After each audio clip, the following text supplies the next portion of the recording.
अस्सलामु अलैकुम वरहमतुल्लाहि वबरकातुहू। जी, मैंने कल एक वीडियो जो है वो बनाई थी। जो सोसाइटियाँ रजिस्टर्ड नहीं होती, मंजूर शुदा नहीं होती, तो फिर उनके आगे चलकर जो प्लाट लोग ख़रीद लेते हैं उनके साथ क्या मसाइल बनते हैं। और मैंने आपको बताया था कि एक सोसाइटी ने टेम्परेरी तौर पर जो है वो ट्रांसफार्मर लगाया हुआ था और अंडरग्राउंड जो है वो बिजली आगे दी हुई थी। बिजली चोरी भी करते थे। और सिर्फ़ एक ट्रांसफार्मर ही नहीं, अब जो ताज़ा तरीन इतलात आई हैं उसके मुताबिक मज़ीद तीन ट्रांसफार्मर जो है उन्होंने अंदर जो है वो लगाए हुए थे सोसाइटी के। तो सियासतदानों और जो वापडा के अफसरान हैं उनकी मिली भगत से साल साल से जो है वो चोरी कर रहे थे।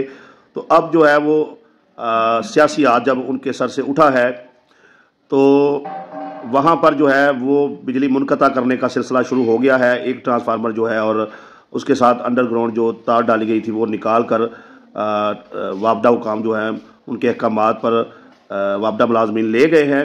यानी एक ट्रांसफार्मर उतार लिया गया है और अंडरग्राउंड बिजली की जो तार डाली गई थी वो निकाल ली गई है। और जो अभी इतलात आ रही हैं उसके मुताबिक जो बाकी 2-3 ट्रांसफार्मर लगे हुए हैं वो भी सोसाइटी से उतार लिए जाएंगे।